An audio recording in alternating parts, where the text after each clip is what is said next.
Shalom. Jemaat Grace yang dikasihi oleh Tuhan, mari kita menghadap hadirat Allah dengan bersyukur. Berterima kasih atas kasih dan anugerah Allah yang besar. Haleluya. Kita mau bersyukur saudara. Angkat hatimu, angkat jiwamu bagi Allah.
Berdiri, kami kagum Tuhan, perbuatan tangan-Mu, ajaib dan mulianya kuasa-Mu, karena dalam sungguh ku tak dapat mengerti besarnya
kuatkanlah, Engkau cengkram kami dengan kuasa Roh Kudus, karena kami butuh Engkau bagi kami Tuhan.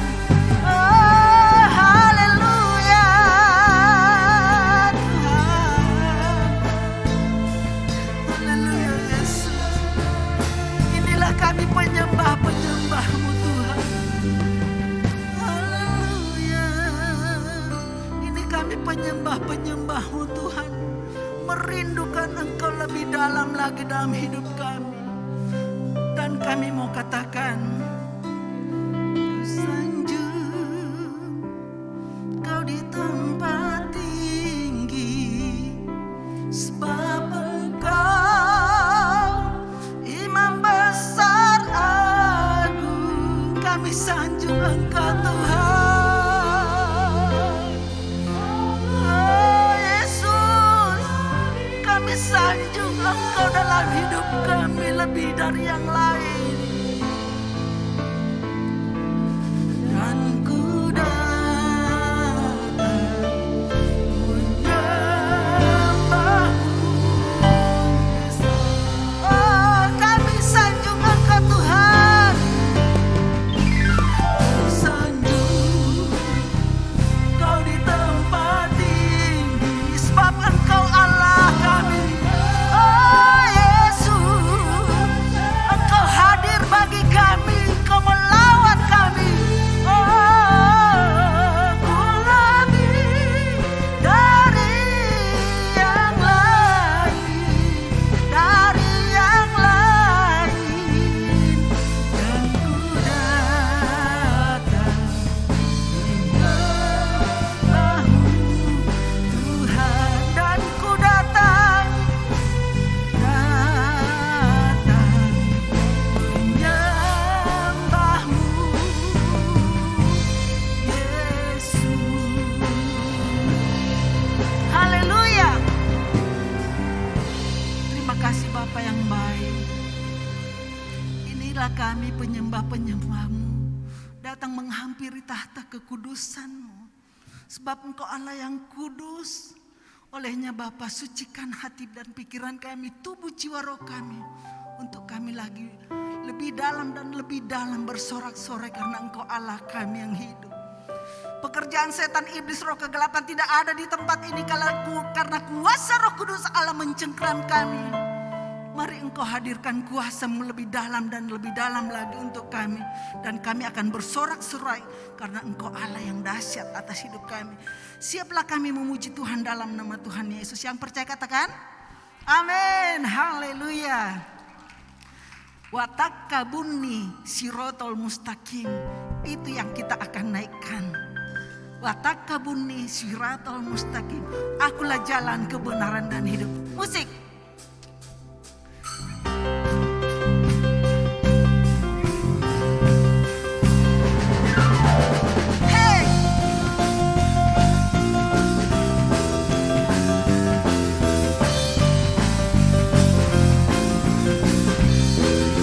Katakan bersama, jalan kebenaran dan jalan kehidupan, itu yang Yesus katakan. Amin.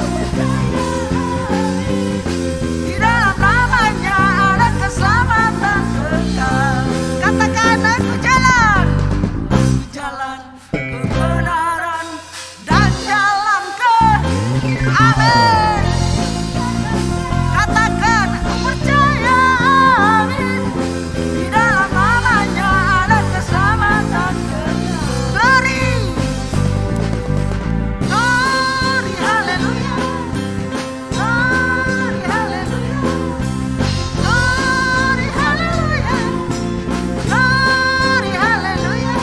Di dalam namanya ada keselamatan kekal. Glory.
hadirat Allah, kita akan masuk dalam firman Allah. Dia adalah penolong bagi kami. Dia adalah penolong bagi kita semua. Kami sangat membutuhkan Engkau Tuhan. Olehnya mari Engkau hadir bagi kami lebih dalam. Engkau berbicara dan berbicara bagi kami. Sampaikan kebenaran firman-Mu dalam hidup kami. Karena kami butuh Engkau Tuhan. Haleluya.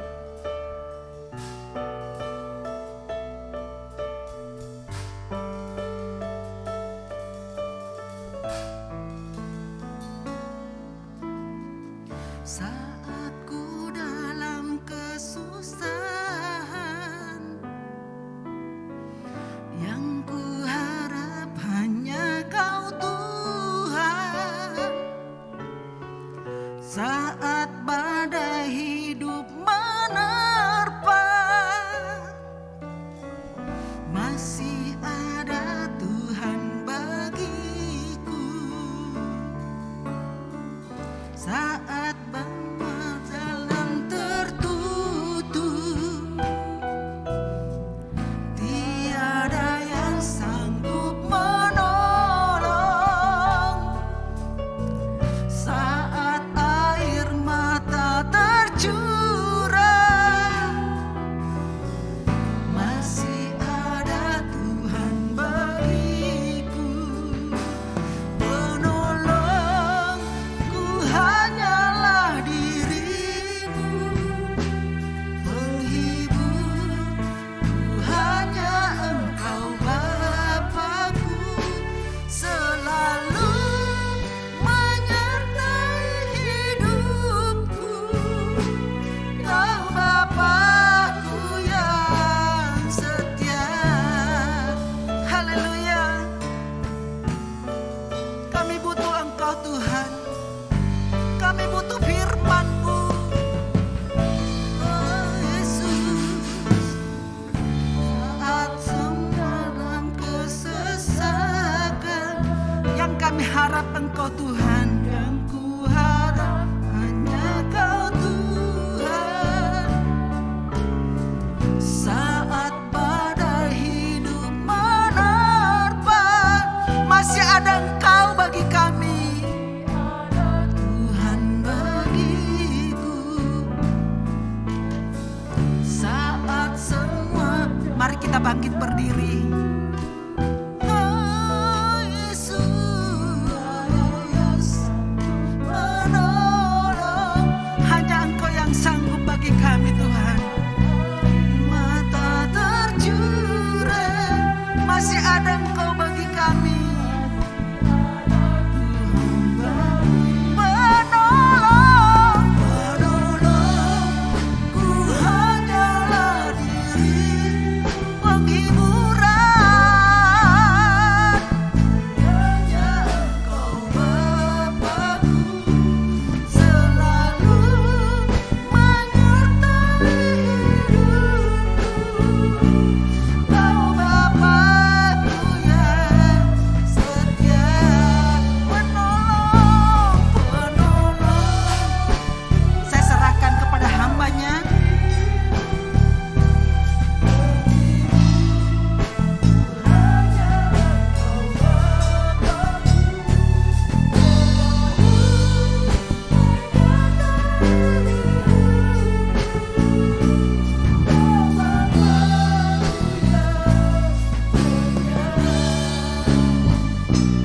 Kau Bapa-Ku yang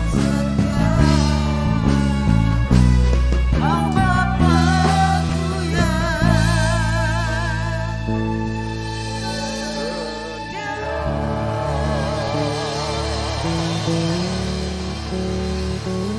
Kau Bapa-Ku Sungguh benar ya Tuhan, Engkaulah Bapa kami yang sangat setia kepada kami. Sehingga Engkau rela mengaruniakan putra-Mu yang tunggal untuk mati tersalib menderita sengsara dalam rangka menebus dosa kami. Itu sebabnya kami penuh syukur kepada Engkau. Kami menyembah Engkau karena Engkau adalah Allah Sang Pencipta yang sudah mengutus putramu untuk mencari dan menyelamatkan kami orang berdosa. Itu sebabnya ya Tuhan, segala hormat dan pujian hanya demi kemuliaan nama-Mu. Terimalah puji-pujian kami. Dan kini kami siap membuka hati untuk menerima sabda firman-Mu. Biarlah Roh-Mu yang kudus menerangi hati kami, supaya kami betul-betul mengerti, menerima, mengimani dan melakukan apa yang Kau perintahkan. Di dalam nama Tuhan Yesus kami sudah berdoa. Haleluya. Amin. Bapak Ibu Saudara silahkan duduk.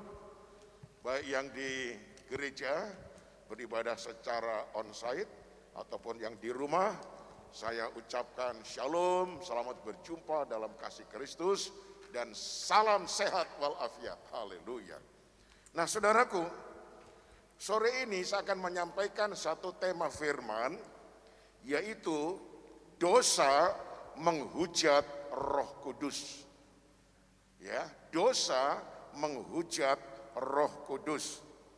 Kita membaca dalam Matius 12 ayat 31 dan 32. Matius pasal yang ke-12 ayat yang ke-31 dan ayat yang ke-32. Demikian bunyinya, sebab itu aku berkata kepadamu, segala dosa dan hujat manusia akan diampuni, tetapi hujat terhadap Roh Kudus tidak akan diampuni. Apabila seorang mengucapkan sesuatu menentang anak manusia, ia akan diampuni. Tetapi jika ia menentang Roh Kudus, ia tidak akan diampuni. Di dunia ini tidak, dan di dunia yang akan datang pun tidak. Nah, saudara-saudara yang kekasih, sore ini kita akan membahas, yaitu perkataan Tuhan yang cukup sulit untuk kita mengerti. The hard saying of Jesus. Jadi ini perkataan yang cukup sulit untuk kita mengerti, yaitu tentang menghujat Roh Kudus. Saudaraku yang kekasih, apa sebab saya katakan ini sulit dimengerti? Ya, apa sebabnya sulit? Karena kalau kita pikir-pikir, Tuhan itu punya kuasa yang sangat besar untuk mengampuni dosa. Tetapi kok dikatakan ada dosa yang tidak bisa diampuni? Ada dosa yang Tuhan tidak mampu mengampuni, yaitu dosa menghujat Roh Kudus. Ini dosa sudah tidak bisa diampuni, saudara-saudara. Nah, saudara yang kekasih, sekarang mari coba kita akan merenungkan secara dalam. Ya, Matius 12 tadi ayat 32, tolong ditayangkan supaya yang onsite bisa langsung melihat. Markus 12 ayat 32 ya, tolong saudara lihat. Apabila seorang mengucapkan sesuatu menentang anak manusia di sini adalah Yesus, ya, ia akan diampuni. Tetapi jika ia menentang Roh Kudus, ia tidak akan diampuni, di dunia ini tidak, dan di dunia yang akan datang pun tidak. Nah, orang yang menentang Yesus Kristus anak Allah, orang yang menghujat Yesus Kristus anak Allah, dosanya bisa diampuni. Tetapi yang menghujat Roh Kudus, yang menentang Roh Kudus, tidak dapat diampuni. Nah, ketika saya mengatakan begini, mungkin saudara timbul tanda tanya, mengapa? Nah, kalau kita membaca ayat-ayat sebelumnya, yaitu Matius 12 tadi, saudara-saudara, pada waktu itu Tuhan Yesus menyembuhkan seorang yang mati sebelah. Ya, mati sebelah. Nah, saudara-saudara, yaitu pada hari Sabat Tuhan menyembuhkan itu. Yesus katakan, ulurkanlah tanganmu. Maka pulihlah tangannya seperti tangan yang lain. Itu dalam hitungan detik saja. Bayangkan orang yang mati sebelah, yang tangan sebelah sini masih bisa digerakkan dan kakinya, tetapi ini sama sekali nggak bisa digerakkan. Dan ini sudah cukup lama, saudara. Yesus selalu katakan, angkatlah tanganmu. Berarti tangan yang lemah ini. Begitu Yesus katakan, angkatlah tanganmu, langsung diangkat, langsung bergerak, langsung sembuh, saudara. Nah ini kan luar biasa. Lalu kemudian datang lagi orang yang sakit lebih parah, ya. Orang itu kerasukan setan alias gila. Lalu dia buta, lalu bisu. Coba penderitaan model apa ini, saudara? Udah gila, lalu buta dan bisu pula. Nah, tetapi Yesus langsung sembuhkan seketika. Ia waras, artinya tidak lagi buta, ia bisa melihat, lalu ia bisa berkata-kata. Semuanya orang takjub, ini anak Daud. Nah, perkataan ini anak Daud itu sebetulnya mengacu kepada Mesias. Karena sudah dinubuatkan dalam perjanjian lama, akan datang Mesias, yaitu keturunan daripada Daud. Semua orang ketika melihat mujizat ini, orang lumpuh sebelah langsung sembuh, orang gila langsung waras, orang buta langsung melihat, bisu bisa berkata-kata, saudara-saudara. Mereka mengatakan ini Mesias. Tetapi orang-orang Farisi menentang Yesus, menghujat Yesus. Mereka mengatakan dia menyembuhkan dengan kuasa Beelzebul, yaitu penghulu setan, saudara-saudara. Jadi setan itu punya penghulu, punya kepala yang cukup berkuasa, itulah yang namanya Beelzebul. Berarti orang Farisi ini menentang Yesus, menghujat Yesus. Tetapi saudara-saudara, ayat tadi mengatakan orang yang menentang Yesus dan menghujat Yesus masih bisa diampuni. Ya, masih bisa diampuni. Tetapi ketika menentang, menghujat Roh Kudus, nggak bisa diampuni. Nah, saudaraku, sekarang saya akan tunjukkan kepada saudara. Sebetulnya siapa itu Yesus? Dia dihujat, dia ditantang, tapi kok masih bisa diampuni? Padahal dia ini raja yang besar. Boleh saya katakan raja di atas segala raja. King of Kings, saudara-saudara. Nah, saya akan menceritakan bagaimana kebesaran seorang raja pada zaman dulu, terutama pada masa perjanjian lama. Ya, saudara-saudara, kita membaca dalam kitab Daniel 7, ya.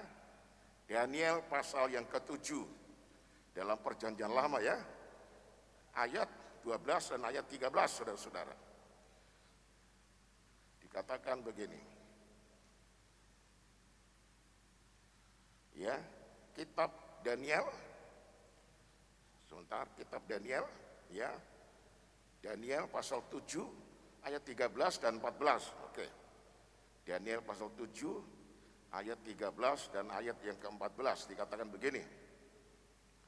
Aku terus melihat dalam penglihatan malam itu, tampak datang dengan awan-awan dari langit seorang seperti anak manusia.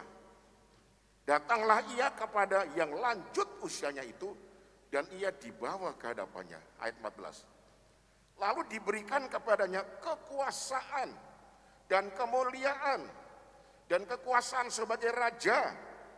Maka orang-orang dari segala bangsa, suku bangsa, dan bahasa mengabdi kepadanya.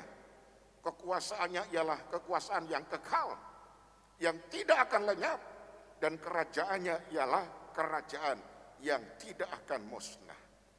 Siapakah raja yang maha besar ini, saudara-saudara? Yaitu King of Kings ini. Ini menunjuk kepada Yesus Kristus, Sang Mesias, Putra Allah. Kebesarannya, kekuasaannya tak terhingga. Ya, semua bangsa-bangsa, raja-raja menyembah sujud kepada dia. Betapa besar kuasanya. Nah, saya akan bandingkan kepada saudara untuk mengingat pada masa penjajahan dulu. Di Jawa itu ada raja-raja. Ya.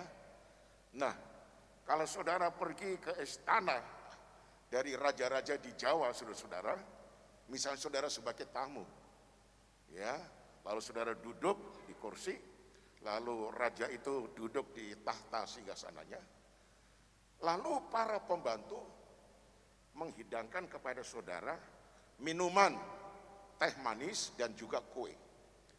Itu pembantunya dari pintu belakang itu, saudara-saudara. Nggak boleh jalan kaki dengan berdiri, tetapi harus dia jalan tetapi dengan jongkok. Susah apa enggak, saudara-saudara? Coba bilang sama Pak Tris suruh jongkok sambil jalan, bisa nggak Pak? Susah. Apalagi kalau lagi gemuk-gemuk begitu kan. Pak Nanang juga nggak bisa pasti ya. Itu sambil bawa nampan, ya, yang isinya itu minuman sama kue-kue. Dia mesti jongkok begitu, lalu jalan, nggak boleh berdiri. Lalu kemudian dia hormat sekali di hadapan tamu dan raja, dan dia mengambil itu minumannya diletakkan, tapi tidak boleh keluar ada suara apapun. Misalnya ketika meletakkan suaranya keletak, nggak boleh. Harus latihan cukup lama. Diambil, diletakkan pelan-pelan, nggak boleh bunyi. Demikian juga kokenya nggak boleh bunyi. Lalu ketika dia pergi menuju ke dapur, dia tidak boleh membelakangi raja. Jadi harus mundur sambil dia jongkok tadi, mundur, ya, tidak boleh membelakangi raja. Kesimpulannya, betapa hormat atas kemuliaan kebesaran daripada sang raja ini. Kok dihormati sedemikian rupa, saudara-saudara?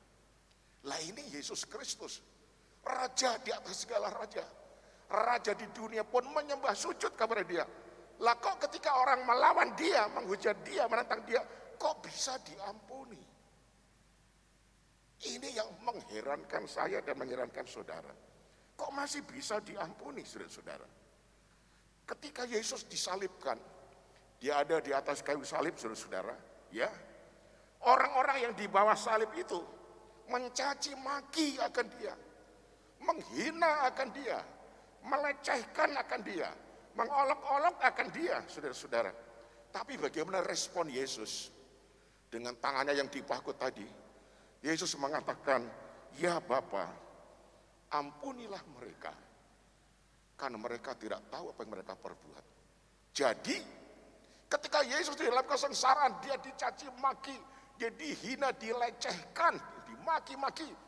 Tetapi mereka ini masih bisa diampuni, saudara-saudara. Betapa besar kasih Tuhan kepada manusia. Masih bisa diampuni. Nah, sekarang kita akan lanjut lebih dalam lagi. Lalu ketika orang menghujat Roh Kudus, menentang Roh Kudus, kok nggak bisa diampuni? Kenapa? Nah, ini masalahnya. Kenapa, saudara-saudara?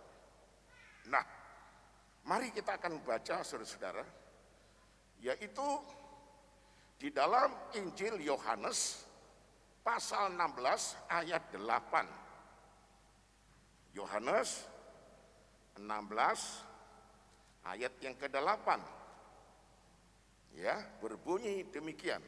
Ayat 8, 9 dan sampai 10 sampai 11 ya.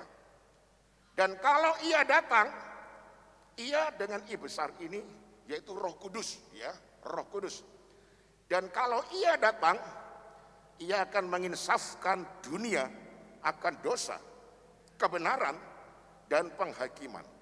Akan dosa, karena mereka tidak dapat percaya kepadaku. Akan kebenaran, karena aku pergi kepada Bapa, dan kamu tidak melihat aku lagi. Akan penghakiman, karena penguasa dunia ini telah dihukum. Jadi ternyata pekerjaan daripada Roh Kudus itu luar biasa, saudara-saudara. Secara internal dalam diri pribadi setiap manusia, menginsafkan manusia tentang dosa yang manusia itu telah perbuat. Bagaimana akibat daripada dosa? Upah dosa ialah maut. Maut itu penghukuman kekal di dalam api neraka.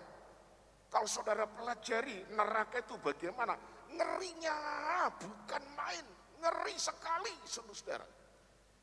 Orang dibakar, ya bukan 100 tahun, bukan 1 triliun tahun, tetapi tidak ada akhir-akhirnya. Saudara mikir kan, loh manusia kan sudah mati, tinggal rohnya. Kalau dihukum kan badannya sudah nggak ada. Ingat saudaraku, ketika Kristus datang kembali di awan-awan, apa yang terjadi? Orang-orang yang mati di dalam Kristus akan dibangkitkan dengan tubuh kemuliaan. Dan kita yang masih hidup langsung diubahkan dengan tubuh kemuliaan, kita akan diangkat. Ya.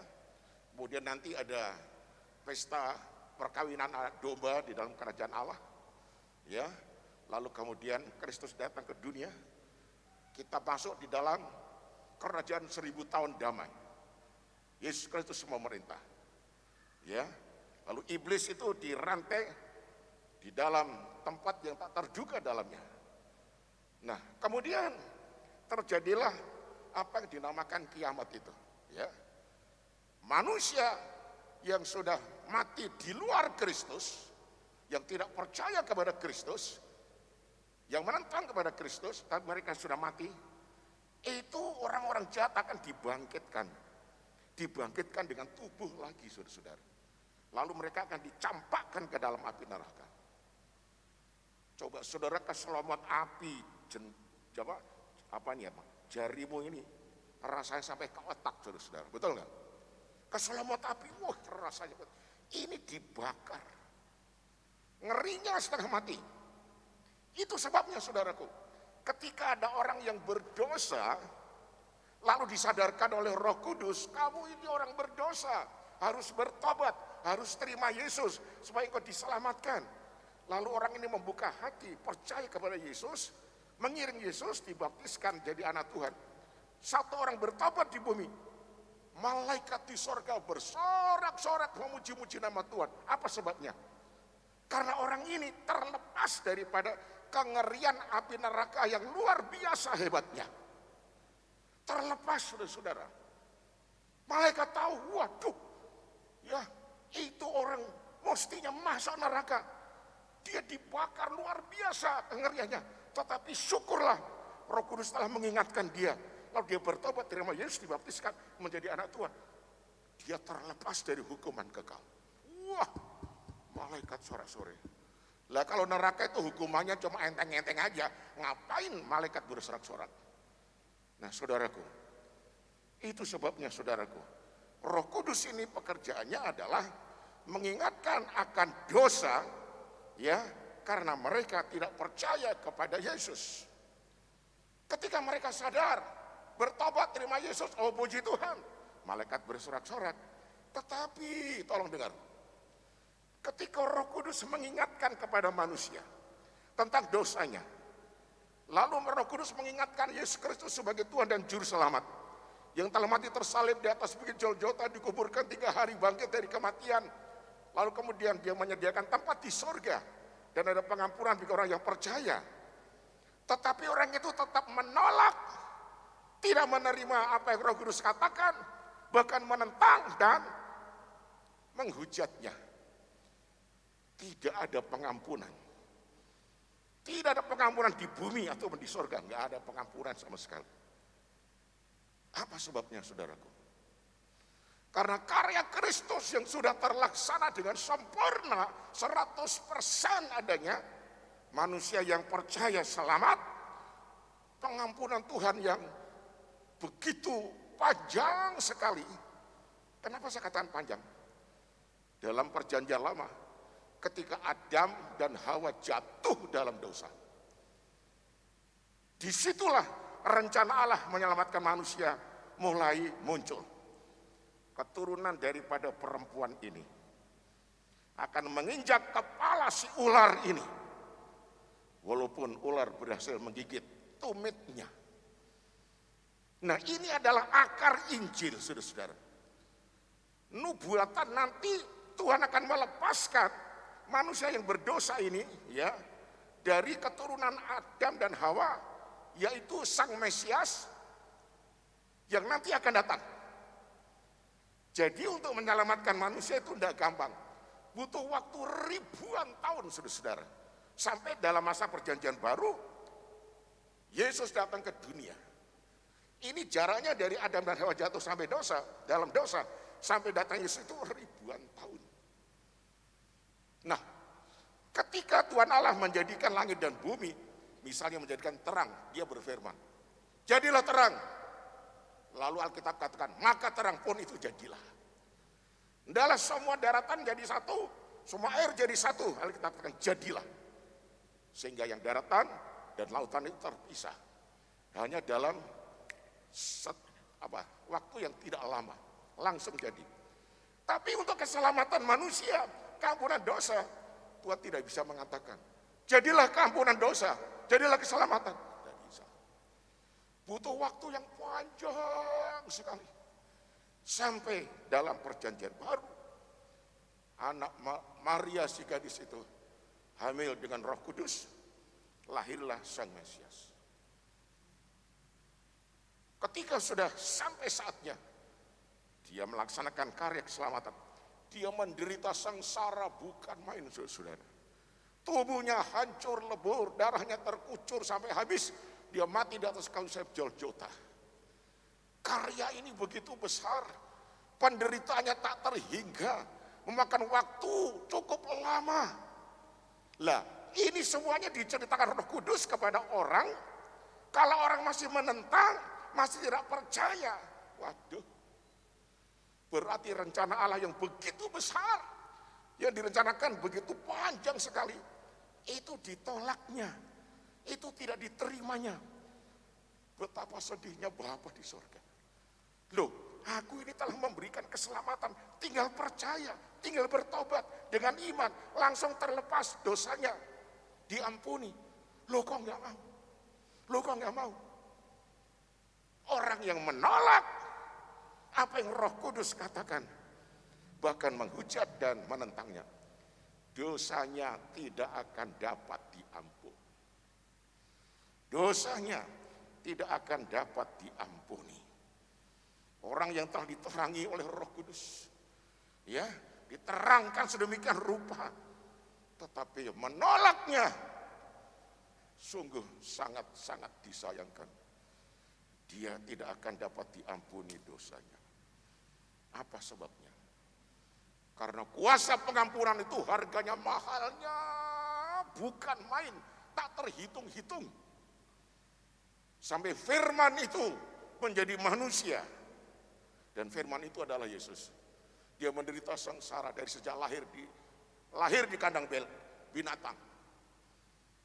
Ya, diasuh oleh keluarga miskin, tukang kayu. Dan ketika tiba saatnya dia melayani, orang Farisi selalu berusaha membunuh dia kapan saja, di mana saja. Penderitaannya luar biasa. Bahkan orang yang dikasih namanya Simon Petrus menolak dia, menyangkal dia sampai 3 kali. Aku tidak kenal orang yang kau katakan itu. Sama Yudas Iskariot, bendahara daripada persekutuan murid Tuhan, menjual Yesus hanya dengan 30 perak. Betapa murahnya jualannya Yudas. 30 perak waktu itu harga seekor keledai muda yang masih bodoh, itu harganya murah. Keledai itu tempat binatang untuk menarik atau mengangkat beban, tapi dilatih dulu sampai pandai.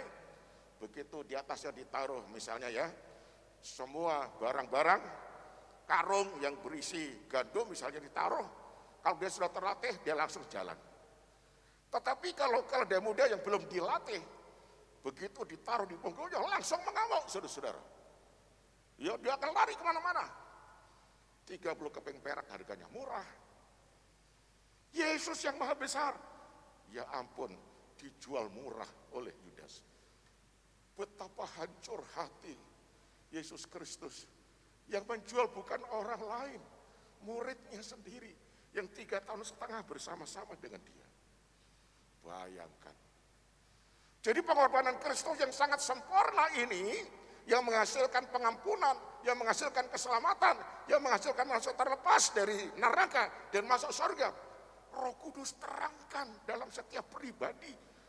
Lah kalau masih menentang, masih melawan, masih menolak, nggak ada lagi keampunan. Nah saudaraku, itulah sebabnya orang menghujat Roh Kudus.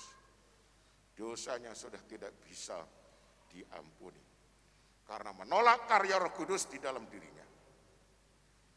Nah saudaraku yang kekasih, ini merupakan satu pelajaran bagi kita. Kita mesti sangat menghargai Roh Kudus, itu luar biasa. Karyanya itu luar biasa.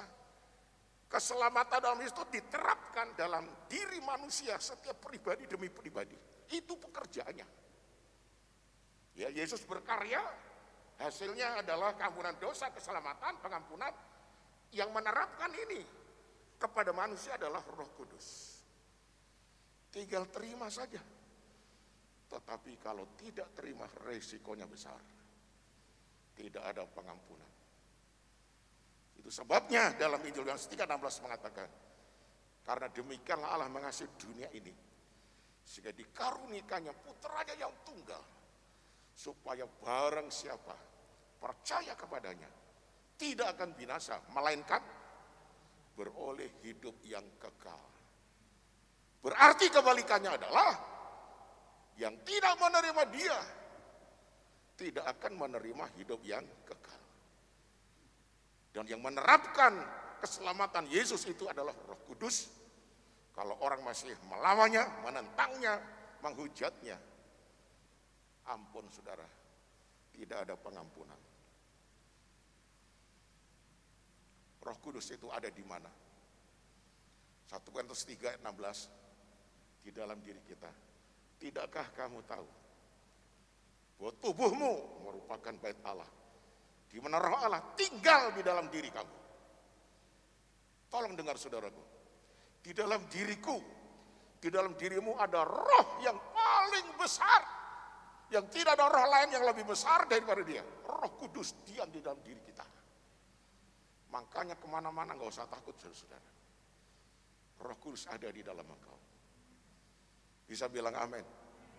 Kita harus menjadi sahabat yang sejati. Saya katakan setiap saya mau pergi, ya Roh Kudus, engkaulah sahabatku yang agung.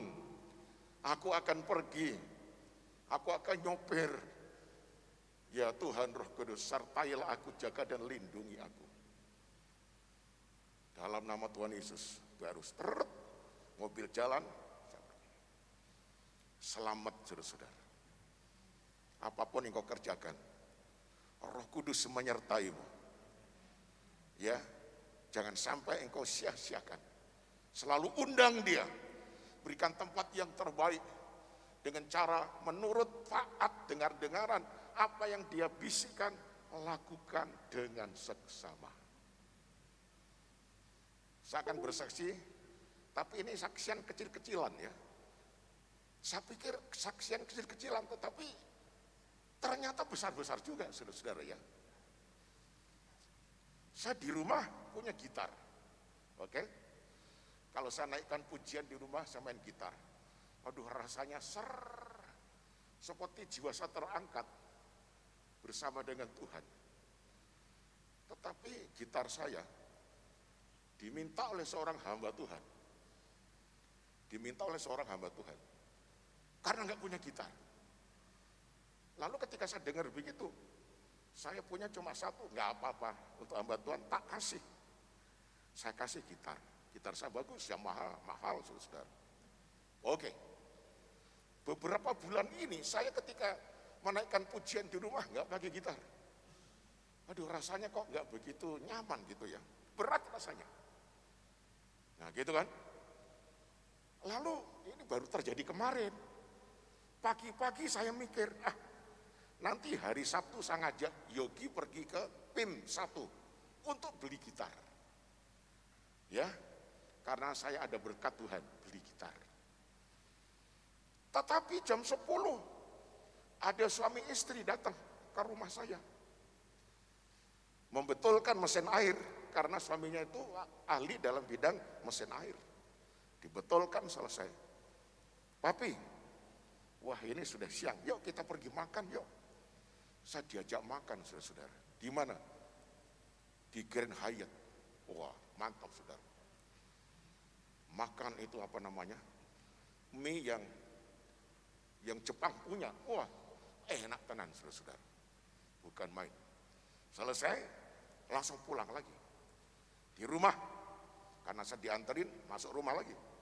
Istrinya bilang, papi, saya digerakkan Roh Kudus untuk beliin papi gitar. Duh, kaget saya.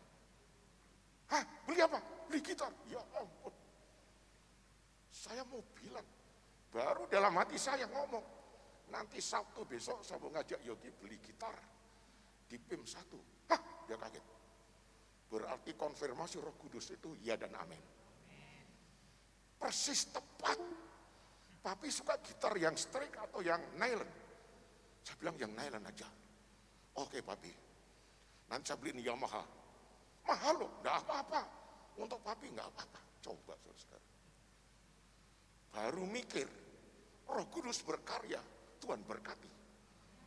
Betapa hebat karya Roh Kudus. Makanya kalau sudah digerakkan Roh Kudus, nurut, amin. Nurut saudara-saudara. Kalau sudah nggak nurut, sudah nggak akan melihat mujizat. Haleluya. Saya menabur gitar, menuai. Haleluya. Puji Tuhan. Kita besarkan nama Tuhan. Kita junjung tinggi karya Roh Kudus. Ya, Roh Kudus heran dan ajaib. Haleluya. Amin. Puji Tuhan.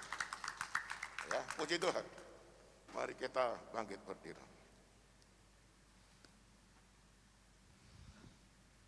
Roh Kudus sangat heran dan ajaib dia ada di tengah-tengah kita.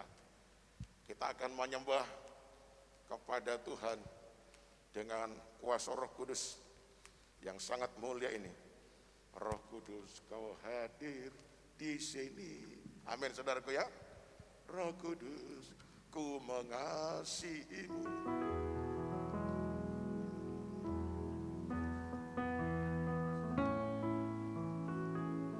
Amin, haleluya. Katakan, Roh Kudus, kau hadir di sini.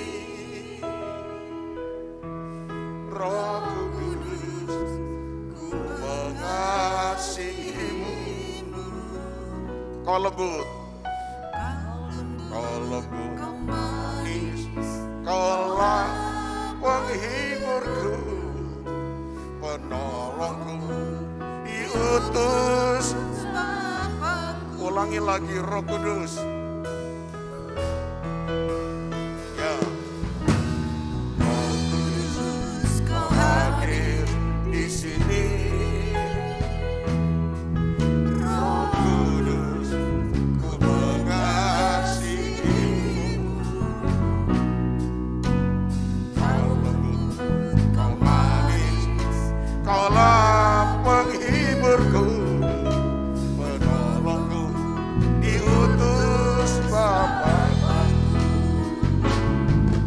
Buka hati untuk Roh-Mu Tuhan. Mari buka hati, buka hati menyembah Yesus. Amin. Jamalah kami, penuhi kami dengan pasal alamat. Kembali katakan, ku buka hati untuk Roh-Mu Tuhan. Mari buka hati, ku buka hati menyembah-Mu Yesus. Jamalah kami, ya, penuhi kami dengan pasal alamat. Jamalah kami penuhi, jamalah kami, penuhi kami dengan kuasa, dengan kuasa, dengan kuasa Allah Maha Tinggi. Mari semuanya menyembah. Haleluya.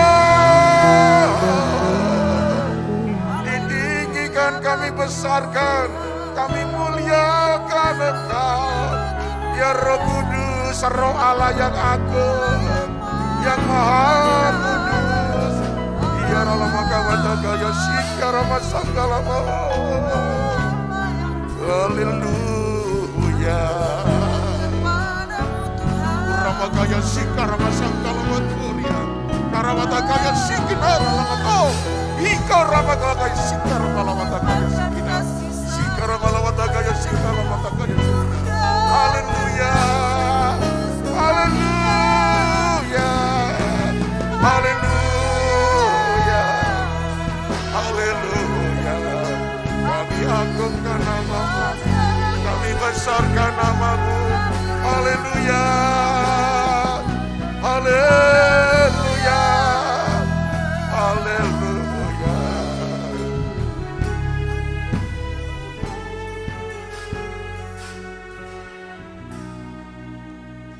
Ya Roh Kudus, Roh Allah yang Maha Agung, kepadamu kami sujud menyembah.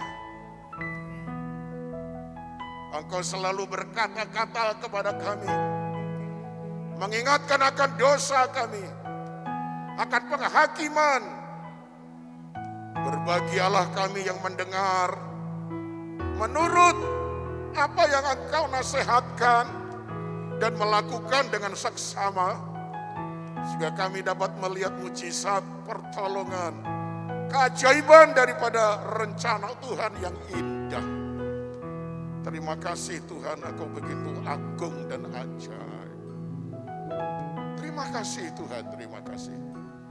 Kami berdoa untuk setiap orang yang Roh Kudus mulai menerapkan karya Yesus, supaya mereka tidak menolak dan menghujat Engkau, tapi mereka menerima dan akhirnya dosa mereka diampuni dan diselamatkan. Terima kasih banyak Bapak untuk firman-Mu. Kini kami telah mengerti apa sebabnya orang menghujat Roh Kudus tidak ada pengampunan. Terima kasih Tuhan, dalam nama Tuhan Yesus. Haleluya. Amin. Silakan duduk kembali, Tuhan memberkati. Haleluya, puji Tuhan, Dia Allah yang sangat baik, memberikan firman-Nya bagi kita. Kita akan mempersiapkan persembahan kita. Kita akan berdoa. Bapa di sorga, kami bersyukur sebab Engkau Allah yang baik, yang sudah memberikan Roh Kudus-Nya bagi kami, menuntun dan memberkati perjalanan hidup kami, dan Engkau dipermuliakan dimanapun kami berada. Roh Kudus, tuntun terus kehidupan kami, karena kami hanya berharap kepadamu. Terima kasih Tuhan, hamba-Mu yang sudah menyampaikannya bagi kami. Hikmat pewahyuan Allah terus ada bagi hamba-Mu, Papi Pucuk, dan biarlah dengan kekuatan kuasa Roh Kudus banyak jiwa dimenangkan dan Engkau dipermuliakan. Sekarang kami akan memberi persembahan kami, tangan-tangan yang memberi Tuhan urapi, dan biarlah menjadi kelebaran bagi kebenaran firman-Mu di tempat ini. Engkau memberkati kami karena Engkau Allah yang baik. Kami akan memberi persembahan kami dalam nama Tuhan Yesus. Haleluya, amin. Haleluya. Mengucap syukur. Mengucap syukur senantiasa kepada Bapa di surga. Dia yang memberi, amin, dan memberkati semua yang kita miliki. Katakan terima kasih. Terima kasih Tuhanku, terima kasih Yesusku, terima kasih, terpujilah ke Tuhan. Haleluya. Oh, terima kasih. Terima kasih atas anugerah-Mu di dalam hidup. Kita bersyukur dan mengatakan terima kasih Tuhanku, terima kasih Yesusku, terima kasih, terpujilah nama-Mu. Terima kasih, terima kasih, terima kasih atas anugerah-Mu.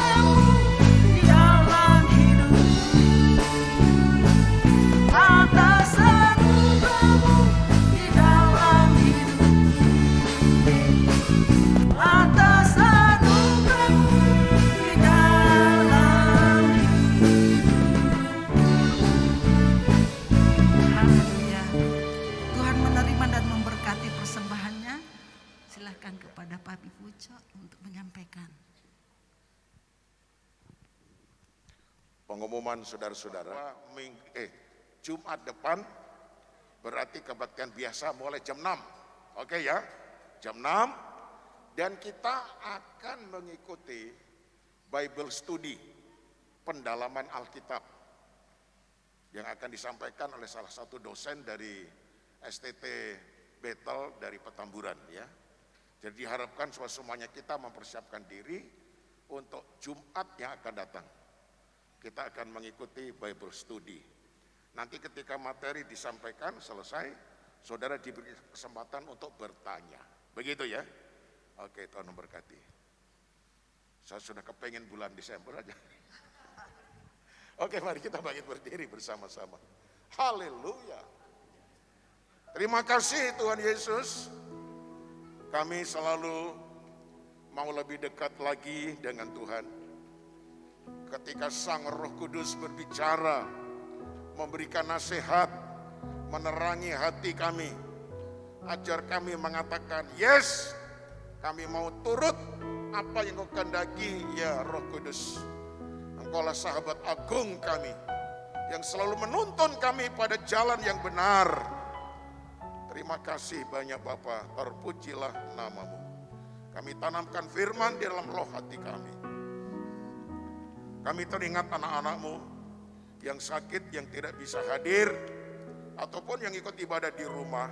Tuhan memberkati mereka dan berkenan menyembuhkan mereka dalam nama Yesus. Terima kasih banyak Bapa. Bangsa dan negara kami, Indonesia, sekarang mulai hati-hati kembali menghadapi gelombang virus yang ketiga, yang diperkirakan libur-libur Natal tahun baru akan kembali naik. Tetapi kami mohonkan, ya Tuhan, tolonglah Indonesia supaya tetap virus ini melandai dan akhirnya malah semakin berkurang. Itu sebabnya berikan kami roh penurutan menurut nasihat pemerintah ya Tuhan, melaksanakan prokes secara disiplin dan penuh tanggung jawab. Terpujilah nama-Mu. Kau menyertai ibadah-ibadah kami. Dalam nama Tuhan Yesus, kalau kami akan pulang, Tuhan menyertai hingga sampai di rumah dengan selamat. Di dalam nama Tuhan Yesus kami sudah berdoa. Mari angkat tanganmu dan kini terimalah oleh-Mu anugerah berkat damai sejahtera dari Bapa di dalam kasih karunia Tuhan Yesus Kristus, serta persekutuan yang manis dengan Roh Kudus yang selalu menasihati saudara dan saya sampai selama-lamanya. Haleluya, haleluya, haleluya. Ku bersyukur padamu